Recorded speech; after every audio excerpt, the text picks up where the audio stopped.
كذبت قبلهم قوم نوح وأصحاب الرس وثمود وعاد وفرعون إخوان لوط وأصحاب الأيكة وقوم تبع كل كذب الرسل فحق وعيد أفعينا بالخلق الأول بل هم في لبس من خلق جديد.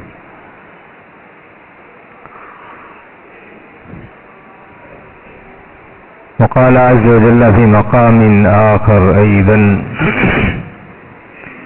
لا تقربوا الزنا إنه كان فاحشة وساء سبيلا.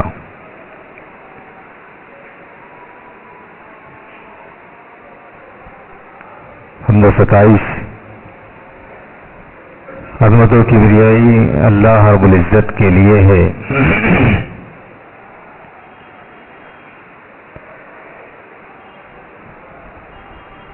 اس نے دنیا میں انسانیت کا ایک ٹھاٹھیں مارتا ہوا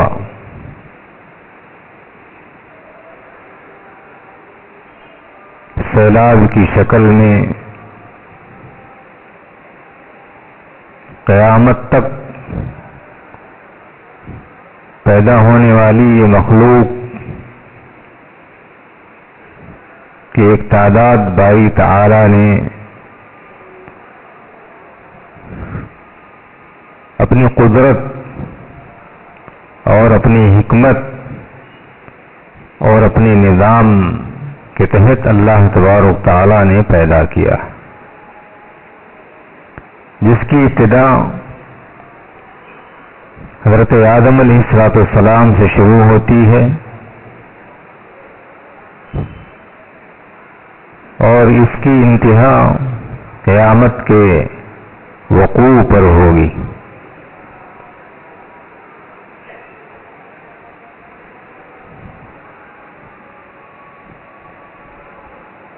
دنیا جانتی ہے اور لوگ سمجھتے ہیں اور اہل خرد اور عقل مند ہوش مند اس چیز کو بہت اچھی طریقے سے جانتے ہیں کہ جو چیز حرکت میں ہوتی ہے اس چیز کے لیے نظام ضروری ہے. اگر حرکت کرنے والی چیز اگر اس کا نظام نہ ہوگا تو ٹکراؤ پیدا ہوگا، الجھنیں بڑھیں گی، فساد ہوگا، لڑائیاں ہوں گی اور پورا معاشرہ یہ فتنے کی نظر ہو جائے گا. اسی لیے جو بھی چیز حرکت میں ہوتی ہے وہ ایک بیرنگ پر ہوتی ہے، اسے بہت ہی صحیح سمت کے ساتھ اور ٹھوس بنیادوں پر اسے رکھا جاتا ہے.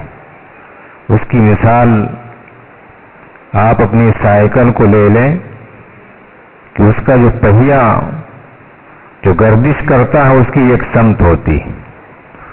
اگر اس کے پیچھے یا اس میں اگر دائیں بائیں کی حرکت پیدا ہو جائے تو آپ اس پر نہیں چل سکتے. آپ کے سارے سہولیات یا جس پر آپ سفر کرتے ہیں ان کا یہی ہے، یہی معاملہ ہے. جو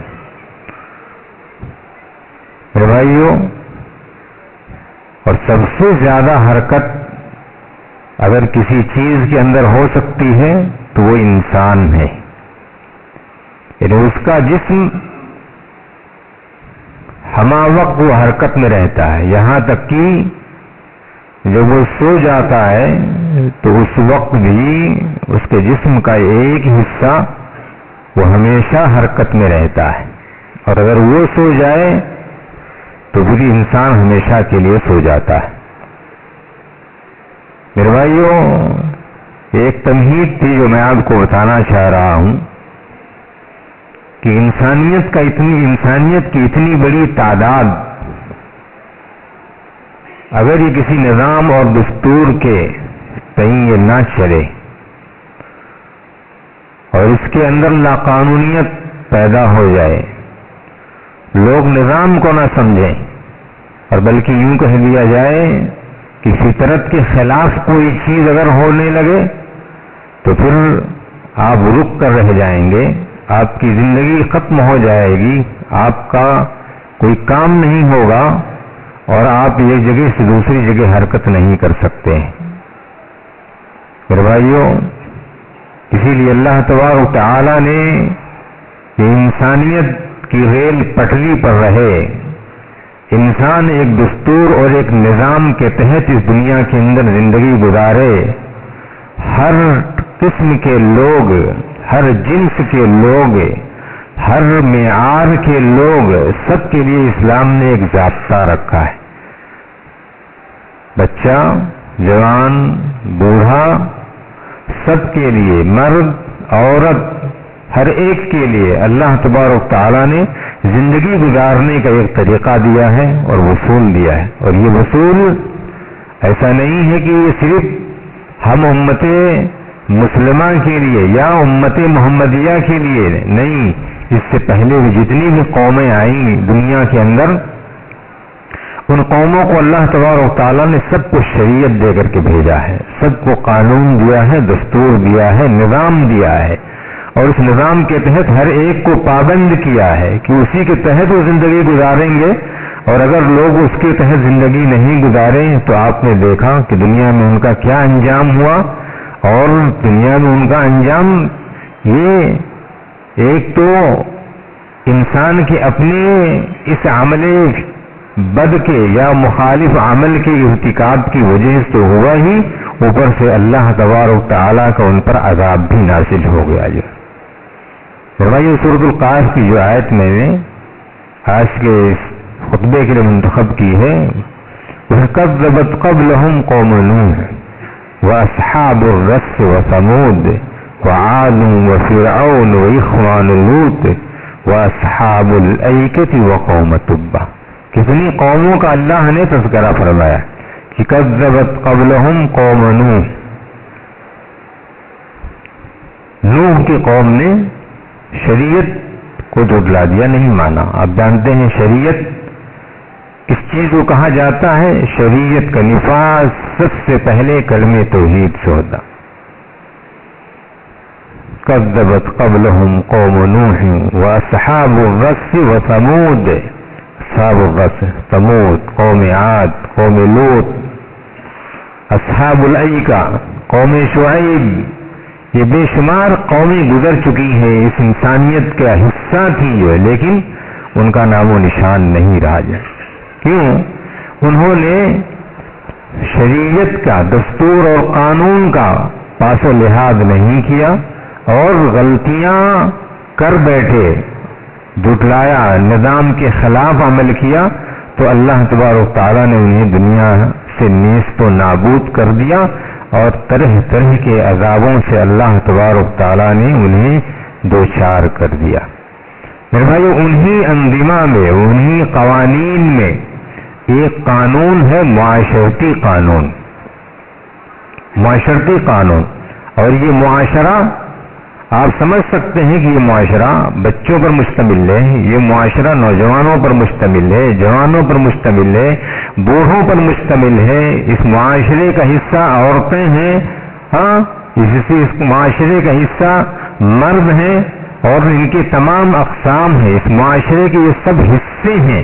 اس معاشرے کے کسی بھی جز کے اندر اگر کوئی خرابی آ جاتی ہے تو یہ سمجھ لیجیے کہ معاشرہ صحیح نہیں ہوگا۔ اسی لیے کوئی آدمی یہ نہ کہے کہ بوڑھے صحیح سالم ہیں تو معاشرہ درست ہو جائے گا، یا نوجوان جسے کہا جاتا کہ اگر نوجوان سدھر جائیں تو معاشرہ جو ہے ٹھیک ہو جائے گا۔ نہیں، معاشرے کا ہر عضو جب تک وہ صحیح اور درست رخ پر نہیں رہے گا. بچوں کی زندگی گزارنے کے طور طریقے الگ ہیں, نوجوانوں کی زندگی کے گزارنے کے طریقے الگ ہیں, بوڑھوں کی زندگی گزارنے کے طریقے الگ ہیں, اور ان میں اگر کہیں فتنہ و فساد کسی بھی نوعیت سے آ جائے تو معاشرہ خرابی کے دہانے پر آ جاتا ہے. میرے بھائیوں, آج آپ دیکھیں گے معاشرے کا ایک حصہ انسان کی یہ ازدواجی زندگی ہے. انسان کی یہ ازدواجی زندگی ہے, یعنی میاں بیوی کا جو رشتہ ہے یہ ہمارے اس معاشرے کا ایک حصہ ہے. آپ جانتے ہیں کہ جس ملک میں ہم لوگ رہ رہے ہیں, اس ملک میں ابھی بس ایک مہینے کے اندر اندر, بلکہ اس سے کم مدت کے اندر 2 نظام قانون, اور یہ نظام اور یہ قانون یہ انسانی قانون ہے. پہلے آپ ایک کلیہ یاد کر لیجئے اور اپنے ذہن میں بسا لیجئے کہ ہم جو کلمہ پڑھتے ہیں وہ کلمہ توحید لا الہ الا اللہ محمد الرسول اللہ, کہ اللہ کے علاوہ کوئی معبود برحق نہیں ہے.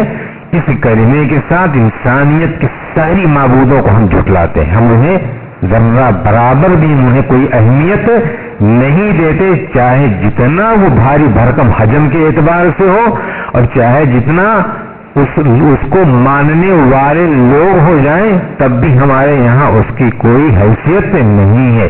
جو ہم کلمہ پڑھتے ہیں اس کلمے کی یہ حقیقت ہے.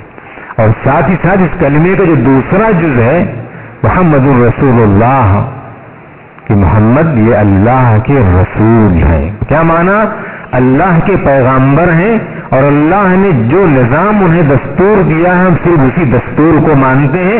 باقی دنیا کے کسی انسانی نظام کو جو ہماری شریعت اور ہمارے قانون شرعی کے خلاف ہوگی ہم اسے پیر پر مارتے ہیں. جو ہم انہیں ذرہ برابر بھی کوئی حیثیت نہیں دیتے, اور نہ کوئی ہمیں اس پر منوا سکتا ہے. یہ جان لیجیے جو کلمہ ہم نے پڑھا ہے اس کلمے کی یہ خاصیت ہے کہ اس کے اوپر کسی چیز کا کوئی اثر نہیں ہونا ہے اور نہ اثر ہونے دینا ہے. ہر آدمی کو سب سے پہلے اپنی ذہن و دماغ کے اور دل کے اندر اس چیز کو وہ بٹھا لینا ہے. اب آئیے دیکھیں کہ وہ قانون اور نظام کیا تھا. جو بھائیو, سب سے پہلے ایک قانون لایا گیا ہم جنس پرستی کا. ہم جنس پرستی جانتے ہیں, ہم جنس پرستی کہ گناہ میں مبتلا ہو کر کے ایک قوم ایسی تباہ اور برباد ہوئی ہے جسے قوم لوط کہا جاتا ہے. حضرت لوط علیہ السلام کی قوم جو ہے.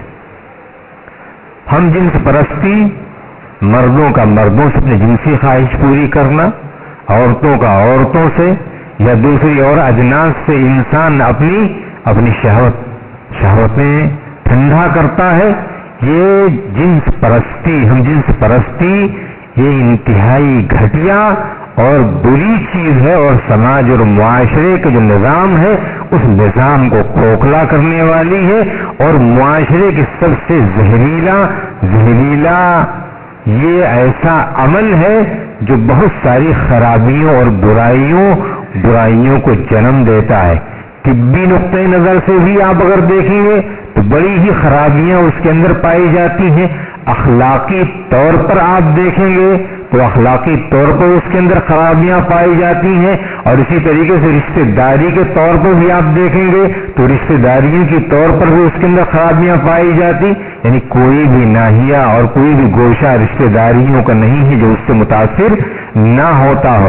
بہرحال میں اس کے اندرونی یا اس کے داخلی امور میں داخل نہیں ہونا چاہتا, صرف اتنا بتانا یہ چاہتا ہوں کہ یہ جو نظام ہے یہ نظام یہ فطرت کے خلاف ہے, جو فطرت کے خلاف ہے, اور بلکہ یوں کہہ لیا جائے کہ یہ حیوانی بھی نہیں ہو سکتا. جو ہے یہ حیوانی بھی نہیں ہو سکتا, یعنی یہ حیوانیت سے بھی گری ہوئی کوئی چیز ہے جسے دوسرا کوئی نام دیا جا سکتا ہے تو وہ دیا جاتا ہے. لیکن افسوس اس بات پر ہے کہ جس ملک میں ہم لوگ رہ رہے ہیں, ہمارے ملک کا کوئی بھی کسی بھی دین اور دھرم کا ماننے والا ہو, کسی بھی فرقے سے تعلق, چاہے وہ ہندو مت ہو, چاہے جین مت ہو, چاہے سکھ ہو, چاہے عیسائی ہو, چاہے نصرانی ہو, کوئی بھی ہو, جو ہے کوئی بھی اس کو ماننے کے لیے تیار نہیں ہے، لیکن چند افراد نے مل کر کے کسی بنیاد پر اس چیز کو،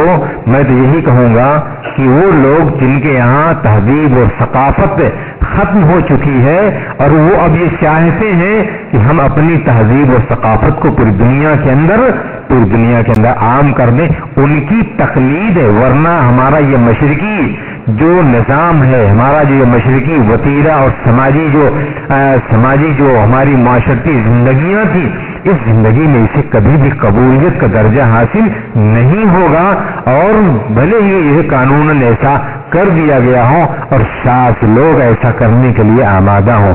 میں تو یہی کہوں گا کہ مغرب کی یہ تقلید ہے اور عربی کا یہ قاعدہ ہے کہ الزوانی تريد الزانية ان تكون النساء كلهن زوانية۔ عربی کا مقولہ ہے کہ جو فاحشہ عورت ہوتی ہے تو فاحشہ عورت کی یہ خواہش ہوتی ہے کہ سارے سماج کی عورتیں سب فاحشہ ہو جائیں۔ ساری جو بدکار عورت ہوتی ہے اس کی یہ خواہش ہوتی ہے کہ سارا سماج سب وہ بدکار ہو جائے۔ ایسی مغرب یہ چاہتا ہے کہ ہم لوگ تو بگڑے ہوئے ہیں، ہم طوائف میں، ہم فواہشات میں مستغرق ہیں، ہم سارے معاشرے کو اسی رنگ میں رنگ دے، اور یہ کوششیں ہو رہی۔ میرے بھائیوں، اس کی برائی اور اس کی اطاعت اپنی جگہ پر ہے۔ آئیے دیکھیں قرآن کریم کی آیات کی روشنی میں کہ اللہ تبارک و تعالی نے ایسی قوم کو کس طریقے سے ہلاک کر دیا۔ وَلُوطًا إِذْ قَالَ لِقَوْمِهِ إِنَّكُمْ لَتَأْتُونَ الرِّجَالَ شَهْوَةً۔ لوط علیہ السلام نے اپنی قوم سے کہا کہ تم لوگ مردوں کے ساتھ جو اپنی جنسی خواہشات پوری کرتے ہو، یہ تو بہت نہایت ہی بری چیز ہے۔ جو ہے اللہ نے کیا کیا؟ جعل عالیہا سافلہا، اللہ تبارک تعالیٰ نے اس کے اوپر کو نیچے کر دیا، یعنی پوری بستی کی، قوم لوط کی بستی کو اللہ تبارک تعالیٰ نے اس کو پلٹ دیا، اور سارے کے سارے لوگ جو ہے زمین دوز ہو گئے، زمین کے اندر دھس گئے۔ جو یہ اللہ کا نظام ہے کہ جو لوگ بھی اس دنیا کے اندر قانون فطرت سے، جن لوگوں نے بھی معارضہ کیا ہے، اسے لڑنے کی کوشش کی ہے اور انہوں نے ایسے گناہ کا ارتکاب کیا ہے، اللہ نے اس بستی کو پلٹ دیا ہے۔ اور کیا کیا؟ فَأَمْطَرْنَا عَلَيْهِمْ حِجَارَةً، اور ہم نے ان کے اوپر پتھروں کی بارش، یعنی اتنا بھی بس نہیں کیا کہ صرف پلٹ دیا اللہ تبارک، نہیں، ان کے اوپر اللہ تبارک تعالیٰ نے پتھروں کی بارش برسائی۔ حجارۃ من سجیل ممدود، اس پتھر سے، جو پتھر سخت ترین، جیسے نوکیلے پتھر جو اللہ تبارک تعالیٰ نے ایسی قوموں کے اوپر برسے۔ میرے بھائیوں، ایسے میں جب یہ نظام آ گیا تو آپ جانتے ہیں کہ دنیا کے اندر جب کوئی نظام، کوئی گناہ کی پاداش میں کسی قوم کو ہلاک کیا جاتا ہے تو اس میں دوسرے لوگ بھی محفوظ نہیں رہتے ہیں، جو ہے محفوظ نہیں رہتے ہیں۔ پھر اب ہماری کیا ذمہ داریاں؟ ہماری ذمہ داریاں دو طرح سے بنتی ہیں۔ ایک ذمہ داری تو یہ ہے کہ اپنے آپ کو ایسی برائیوں سے بچانا، دور رہنا، اور دوسری ذمہ داری یہ ہے کہ دوسرے لوگوں کو اس گناہ سے متنبہ کرنا، ان سے روکنا جو ہے، اور جہاں ایسی چیزیں ہوں ان کے لیے سینہ سپر ہو کر کے کھڑے ہو جانا جو ہے۔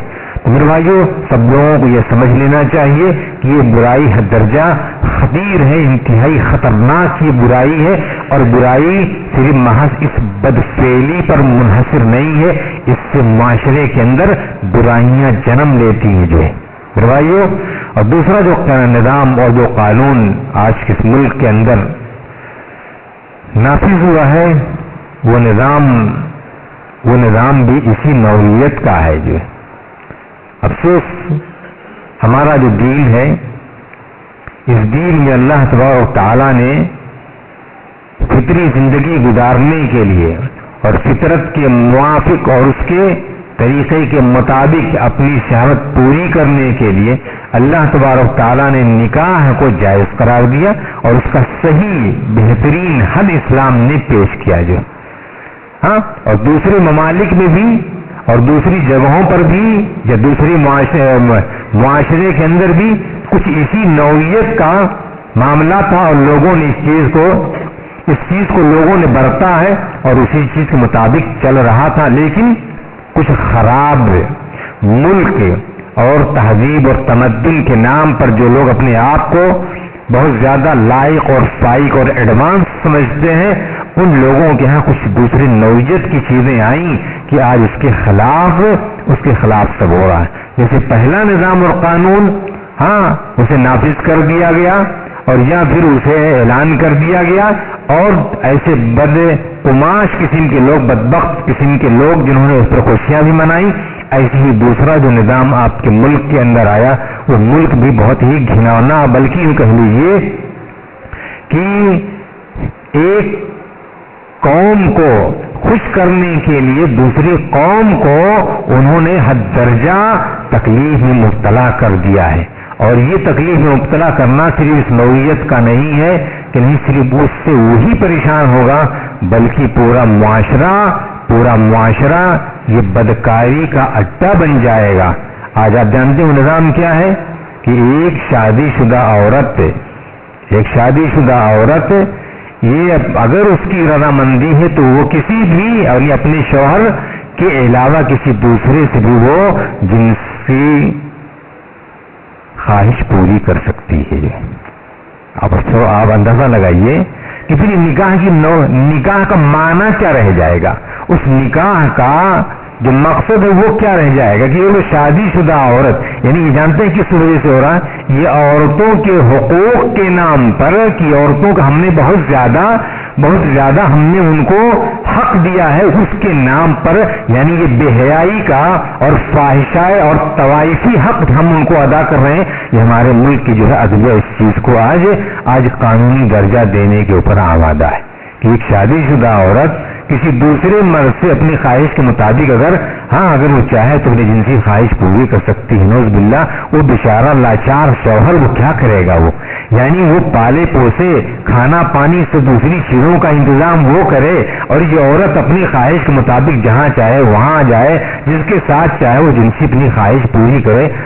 جس آدمی کے پاس عقل ہوگا ذرہ برابر بھی کیسے وہ کمیٹی جو ہے اس چیز کو کیسے انہوں نے نظام پاس کر دیا گیا. میں نہیں سمجھتا کہ اس وقت شاید سب لوگ ہوش میں رہے ہوں گے جب انہوں نے اس نظام کو لیا تو انہوں نے کچھ کھا پی لیا رہا ہوگا تو انہوں نے اس وقت ایسا نظام پاس کیا ہوگا ورنہ کوئی بھی انسان ایسا نہیں سوچ سکتا. جو ہے میرے بھائیو آج ہمارا معاشرہ اس دہانے پر ہے. اس سے کیا ہوگا اب آپ اپنے بیٹے کی شادی کے لیے جب جاؤ گے معاشرے میں نکلو گے آپ کے ہاں رشتہ کرنے آیا ہوں تو وہ تو کہے گا کہ میں تو تمہاری بیٹی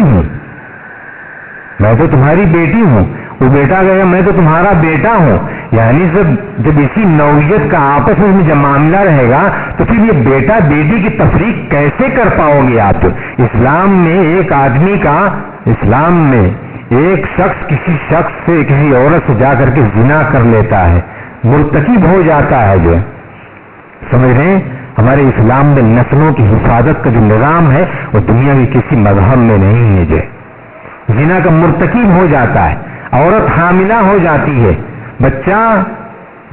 بچہ پیدا ہوتا ہے اختلاف ہو جاتا ہے کہ بھئی یہ بچہ کس کا ہے. جو شکل و شباہت ملائی جاتی ہے. اللہ کے نبی کے پاس یہ مقدمہ پہنچتا ہے تو آپ نے کیا فرمایا الولد للفراش وللآہر الحجر کہ بچہ کس کا ہے بچہ اس بیوی کا ہے جو شرعی طور پر شادی شدہ ہے اور زناکار کے لیے پتھر ہیں یعنی لے جا کر کے اس کو رجم کر دو پتھروں سے مار کر کے اس کو ہلاک کر دو. کیوں؟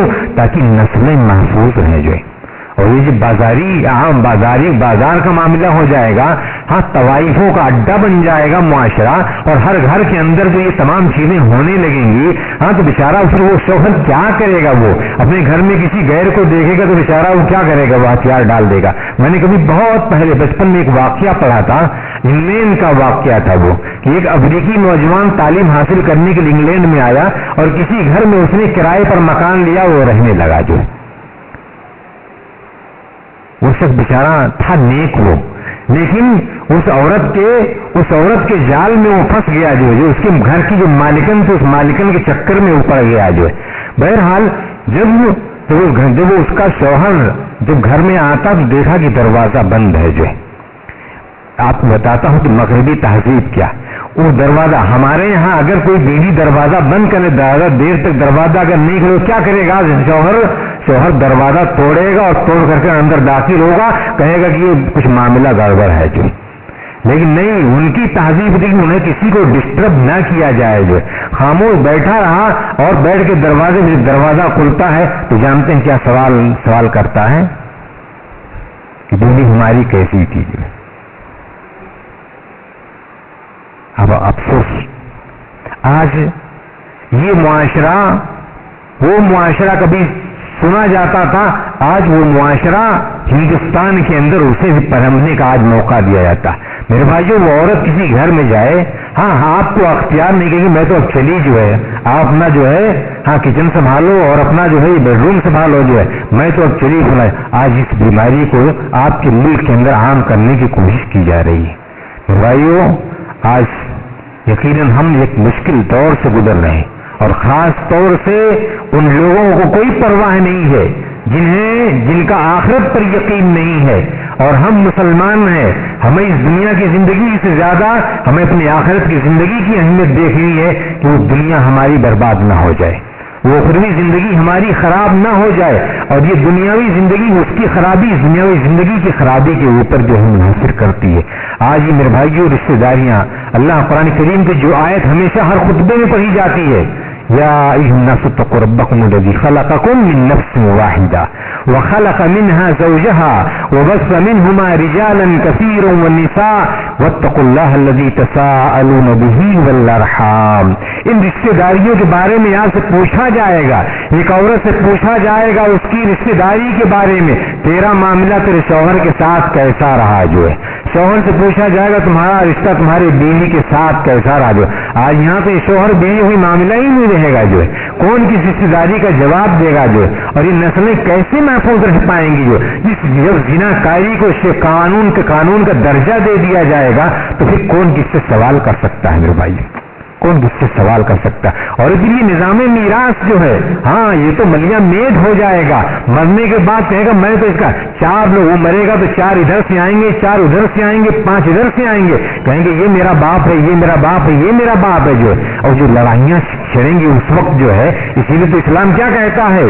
لا تقربوا الزنا، زنا کے قریب مت جاؤ، انہ کان فاحشۃ وساء سبیلا، یہ تو برا ہی ہے، اس کا راستہ بھی بہت برا ہے۔ یعنی اس زنا سے جو راستے جتنے بھی شگوفے پھوٹیں گے، سارے شگوفے سب برے راستے ہیں، جو کوئی راستہ اس کا صحیح نہیں ہے۔ اسی لیے اللہ تبارک تعالیٰ نے زنا کو حرام قرار دیا ہے، زنا کو حرام قرار دیا ہے۔ اور ہمارے ملک میں جو پہلا نظام جو قانون کا جو پاس کیا، جس کا پہلا تذکرہ ہم نے کیا، قوم لواطت، جو ہے بڑی گھناؤنی برائی ہے، اور اللہ نے اس کے لیے سخت سزا نافذ کی ہے کہ فاعل اور مفعول دونوں کو قتل کر دیا جائے گا۔ جو ہے زنا کاری کا بھی سزا اسلام میں یہی ہے کہ غیر شادی شدہ ہو تو 100 کوڑے اسے لگائے، اور اگر شادی شدہ ہے تو پتھروں سے مار کر کے۔ نظام کیا بنا ہے کہ شادی شدہ عورت جو ہے وہ اگر کہیں جائے، یعنی اسلام میں اس کی تمہاری شہوت کے گویا کی، یعنی انسان جان بوجھ کر کے اس کے پاس اسباب موجود ہیں، وسائل موجود ہیں، انسان اپنی شہوتوں کو ٹھنڈا کرنے کا اللہ نے اس کو سبب دیا ہے، اس کے باوجود بھی یہ غلط جرات کی جائے گی، اس کا معنی یہ ہے کہ یہ بہت ڈھیٹ قسم کا گناہ کرنے والا ہے، یہ ڈھیٹ قسم کی عورت ہے، یہ ڈھیٹ قسم کا مرد ہے، اسی لیے تو کہا گیا ہے کہ اس کو رجم کر دیا جائے۔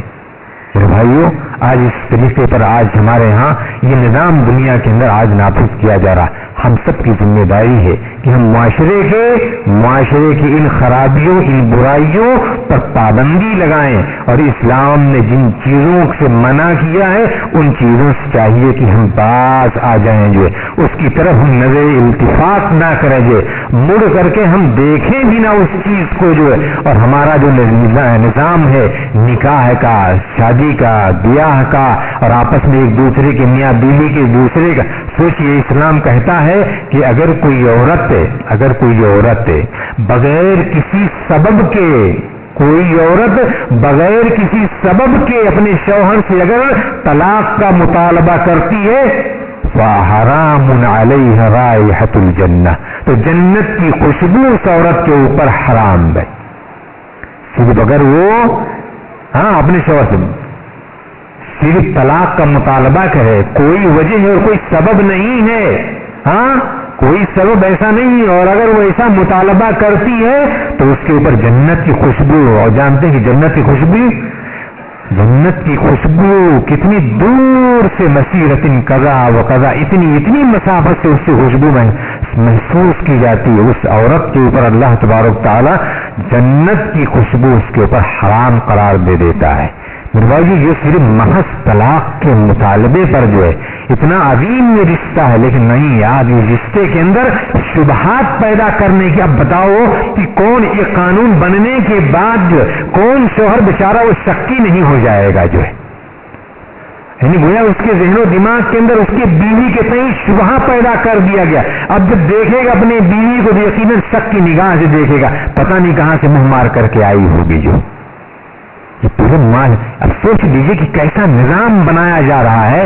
میرے بھائیوں انتہائی گھناؤنا جرم ہے یہ اسلام, ہمارے اسلام کی نگاہ میں. اس لیے بحیثیت مسلمان ہم اس نظام کو نہیں مانتے ہیں, اور ہم اپنے آپ کو اس نظام سے دور رکھیں, 1000 بار دور رکھیں.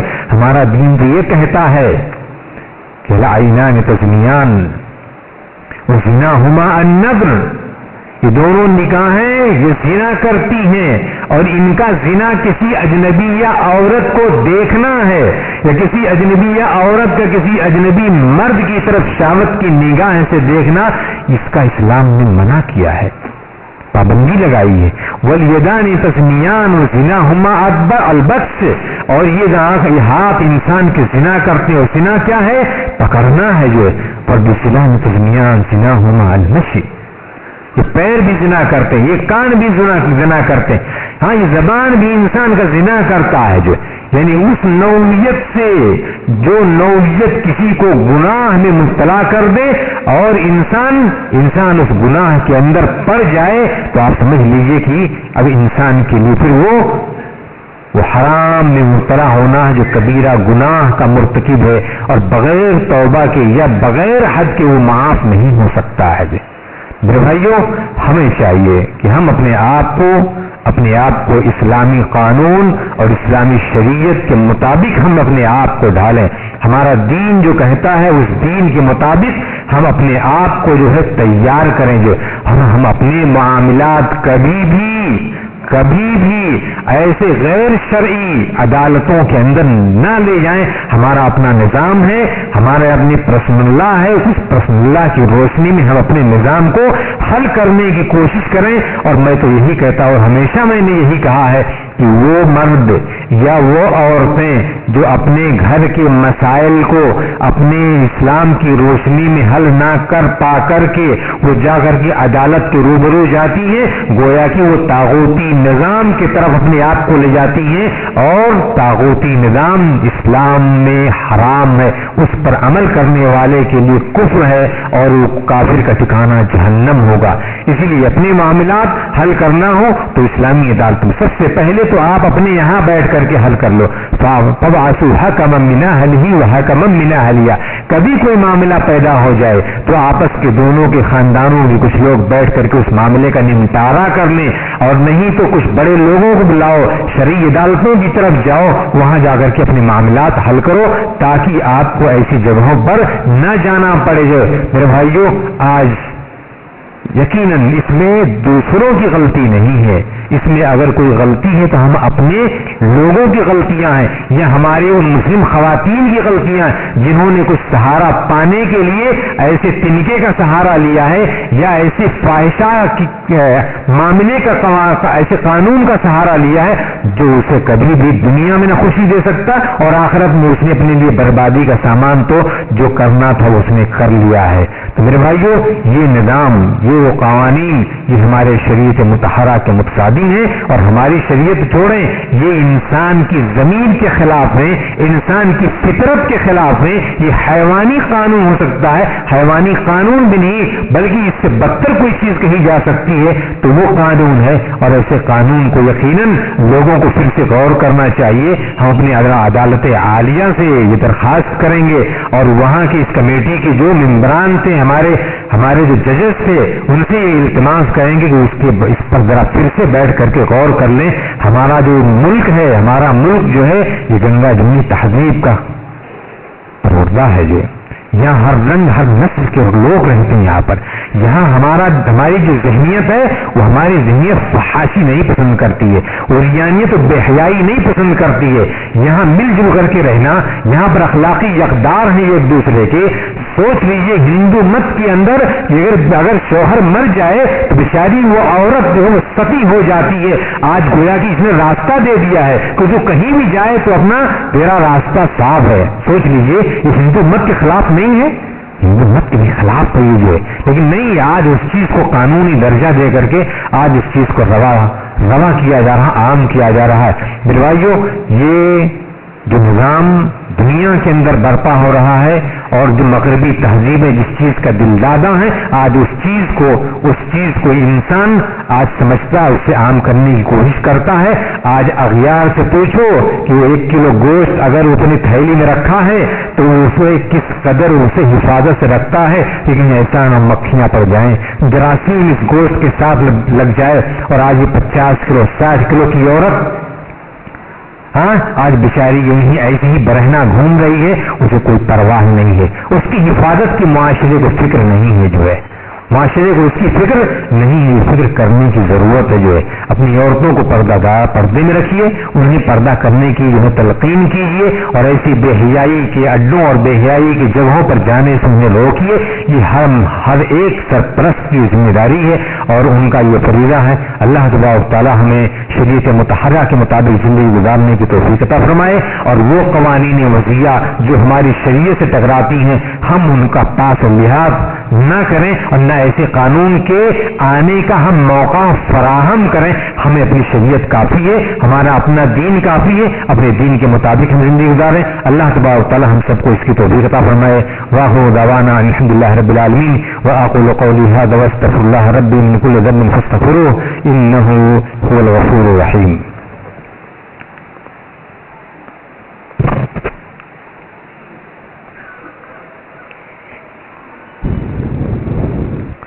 إن الحمد لله نحمده ونستعينه ونستغفره ونؤمن ونتوب إليه ونعوذ بالله من شرور أنفسنا ومن سيئات أعمالنا من يهده الله فلا مضل له ومن يضلل فلا هادي له وأشهد أن لا إله إلا الله وأشهد أن محمدا عبده ورسوله. أما بعد عباد الله رحمكم الله إن الله يأمر بالعدل والإحسان وإيتاء ذي القربى وينهى عن الفحشاء والمنكر والبغي يعظكم لعلكم تذكرون. اللهم صل على محمد وعلى آل محمد كما صليت على إبراهيم وعلى آل إبراهيم إنك حميد مجيد. اللهم بارك على محمد وعلى آل محمد كما باركت على إبراهيم وعلى آل إبراهيم إنك